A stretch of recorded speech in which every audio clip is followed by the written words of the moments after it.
Hey everybody, Bill Camarada, Bill's Box of Sound, and I'm going to show you some jazz that I've gotten recently, and listened to actually.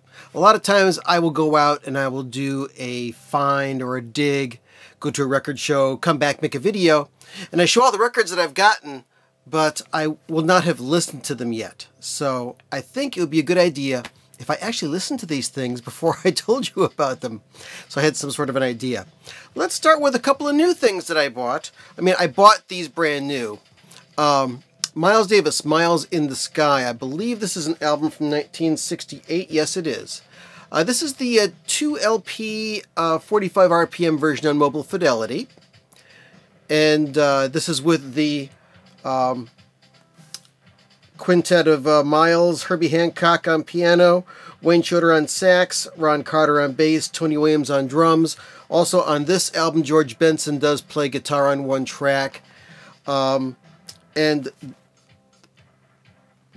yeah, this is like before the Bitches Brew period, when Miles was just trying to stretch out music a little bit, wasn't getting too far off the beaten path, but was still producing some really amazing music.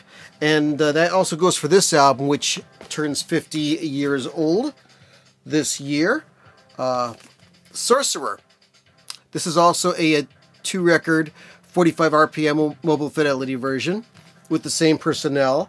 Also the last track on here has a Nothing Like You, a vocal track with Bob DeRoe on it. And that's also got Frank Rehack on trombone, Paul Chambers on bass, Jimmy Cobb on drums, Willie Bobo on bongos, and the arrangement by Gil Evans. And the sound quality on these is freaking amazing. Had to listen to these at least twice before I put them in the collection. Just wonderful, wonderful stuff. Can't recommend them enough if you're into Miles Davis. Now, a bunch of other jazz tracks that I got. A lot of these are the OJC reissues for the Fantasy group of labels. They had control of all the Prestige, Riverside, New Jazz, things like that. And they made the original Jazz Classics series, OJC. And these came out, I believe, in the 70s or the 80s. And these are still very, very good sounding albums. Waltz for Debbie with Bill Evans. This is great sounding stuff. It's just a trio of Bill Evans, Scott LaFaro on bass, and Paul Motion on drums. And those of you who are familiar with this classic album know that Scott LaFaro passed away not soon after the recording of this trio live recording. And where's this recorded? At the Village Vanguard, 1961.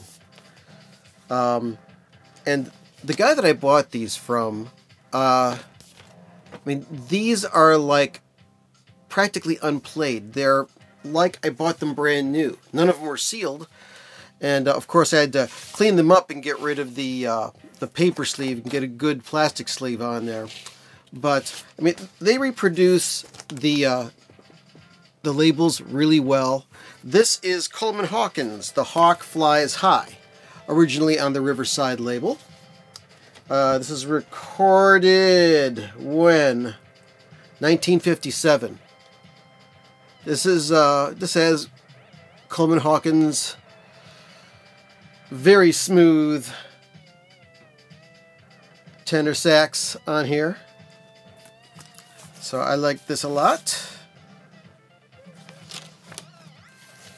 If you're wondering what music is going on in the background, I'm archiving some music I made many, many years ago for possible release in the future. That's all I can say about it.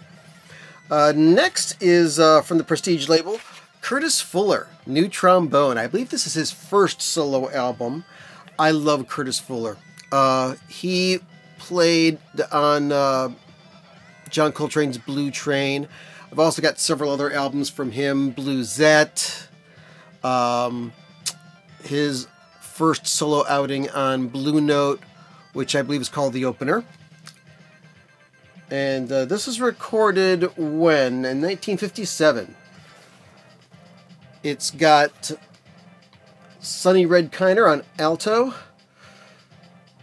Hank Jones on piano, Doug Watkins on bass, and Louis Hayes on drums. New trombone by Curtis Fuller. And I bought this one because Curtis Fuller was on it. Paul Quinchette on the sunny side. Paul Quinchette is a sax player, tenor sax. This also has John Jenkins and Sonny Red Kiner on alto sax. Mal Waldron on piano, Doug Watkins on bass, Ed Thigpen on drums. This is a really nice post-bop date as well. Now, let's talk about records that really get you going. I mean, the energy is just so high on them. And any record with these two guys on it, Eddie Lockjaw Davis and Johnny Griffin on tenors. There's a great album called The Tenor Scene on Prestige that is just fantastic. And there's a whole series of records that were recorded around those dates at Minton's.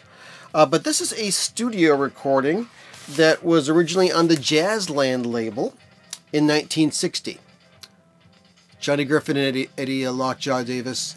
Also has Junior Mance on piano, Larry Gales on bass, and Ben Riley on drums. This one's a lot of fun. Not as good as The Tenor Scene live at Minton's, but very good as well. A nice Coltrane title I got with Wilbur Harden on trumpet, Red Garland on piano, Paul Chambers on bass, and Jimmy Cobb on drums. Standard Coltrane, which was recorded in 1958. And it's on the Prestige label. Once again, it's Original Jazz Classics reissue. Cannonball Adderley Sextet in New York with Nat Adderley and Yusef Lateef on it. Joe Zawinul's playing piano on this. This was recorded in 1962. Almost as good as the Cannonball in San Francisco date. But live Cannonball, you can't go wrong with that stuff. Come on.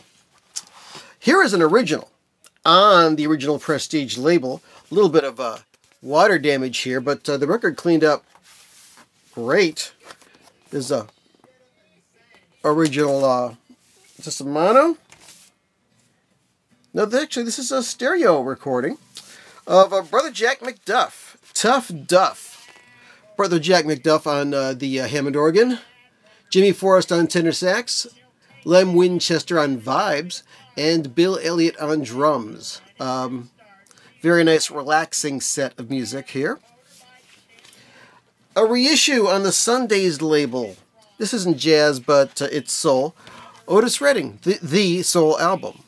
It's got some good tracks on it. Cigarettes and Coffee, Treat Her Right, Everybody Makes Mistakes, 634, 5789, Just One More Day. This is in mono. Yeah, this is a mono reissue on the Sundays label. Sounding real good. Here's something I've been looking for years. My friend William Reed told me about this album by Phineas Newborn Jr. Here is Phineas. Found this. There's two different versions of this album. There's the mono and the stereo. The mono was done by Rudy Van Gelder at the Van Gelder studio, where this is recorded. And this is before Rudy had a stereo machine. And the stereo version of this album was recorded by Tom Dowd of Atlantic Records. And of course, this did come out on Atlantic. And I've been looking for this for a while.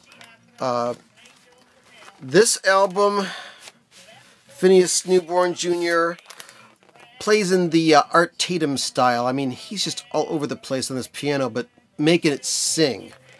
And it's got the original Atlantic label. Check that out. if you can. So this does have the RVG in the dead wax because Rudy mastered it.